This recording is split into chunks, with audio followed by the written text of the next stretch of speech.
feel like Canadianness represents you. What does it mean to belong to this land if we take away the nation state? You know, what does it mean to belong to this place? As an immigrant, what sense of belonging do you feel to this place? And is it structured around that stereotype, that idea of Canadianness?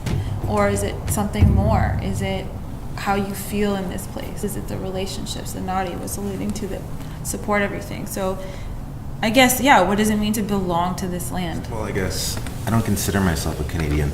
I live in Canada, but to me this is Turtle Island.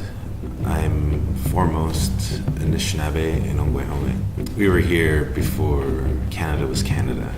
My identity comes from where I come from and my relationship to the land and from my bloodlines. I was born here, and I never have identified as a Canadian, even though I carry the passport. I've always found it a very problematic colonial construct. As a person of African descent, as a stolen person on stolen land, that was always something that I felt was a strong place for alliance. Like, our peoples have been allying for hundreds of years, both being subject to European destruction. And I think that people who are identifying with those things just need to question whose blood was shed to make that possible. Being a refugee in a place like Canada, to me, it's important to first question those things. So being Canadian is acknowledging that Canada is older than 150 years. Being Canadian is acknowledging that you're in Turtle Island.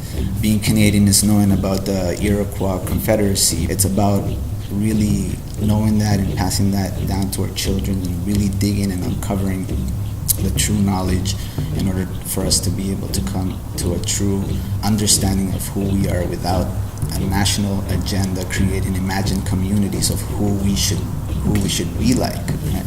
You ask me what is Canada, what is Canadian, and for me that's like a mixture of different things, and it's quite subjective, as you can see how people in this group describe Canada.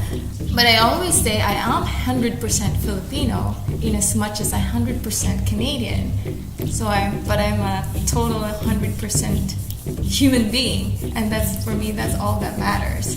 Probably one of the primary experiences of being and belonging on this land base together is being other, and that there's a sense of belonging in that, in the otherness, yes, and finding that common ground with one another, For me, the way I see it, it's not my job to teach you.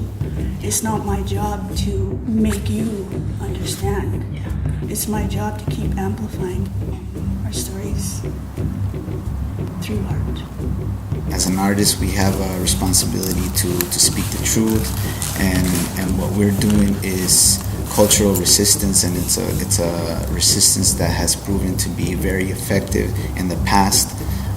Our ancestors have used it for the longest time, and it's a type of resistance that is peaceful, but it's not passive.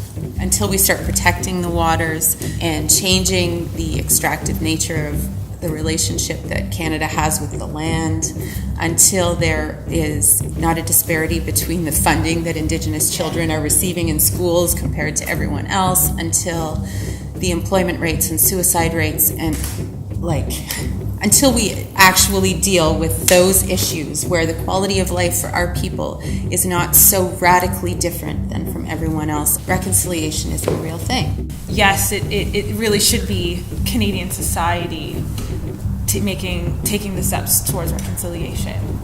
But is there things that we can do as diverse community, as Indigenous peoples, to really to provoke that change, or do we just continue doing what we're doing?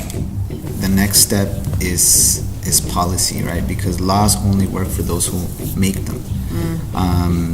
We don't want reconciliation to become a word like democracy when children are starving, and you have democracy, or multiculturalism when you have institutions like the police and the prison system that are incarcerating people of color.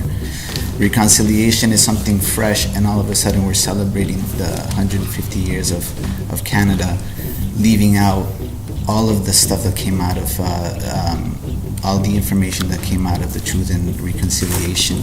When you're talking about reconciliation, I really feel that we have to go back and look at what that is, because the non-colonized history is not known. There's no context or understanding for us to make relationship.